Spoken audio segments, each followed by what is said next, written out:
I'm getting fed up of people who try to claim that there are only two genders, especially Muslims who claim that there are only two genders, because Muslims should know better than that.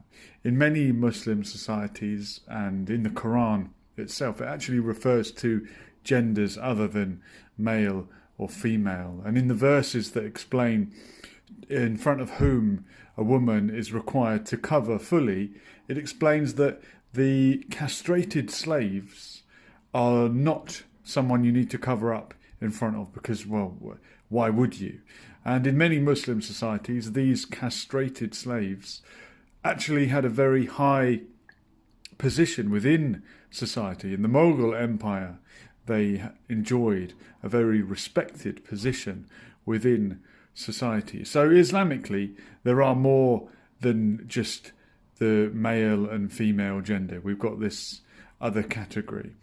And gender is not biological. It is not the same as sex. Sex, generally, you've got male and female, and a very small number of people are born intersex. But generally, you're either male or female.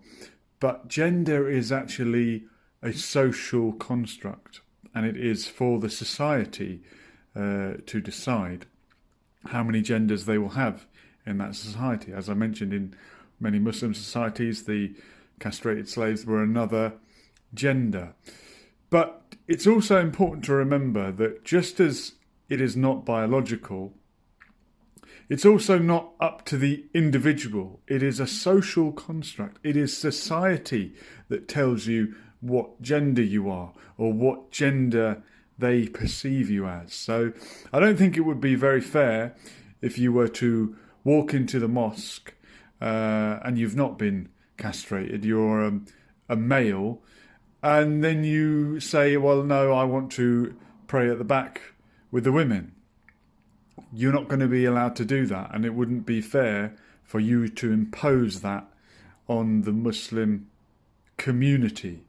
Equally, you couldn't walk into the mosque and say, I feel like a man today, I want to pray with my head uncovered and I want to pray at the front. If you were perceived to be a female or a woman by that community, they would say, no, sister, you need to cover your hair and stand at the back. And it would be wrong to impose your own personal idea of yourself on a community. So we have to remember, gender is not biological, it is a social construct, but it is up to the society to decide what gender they think you are.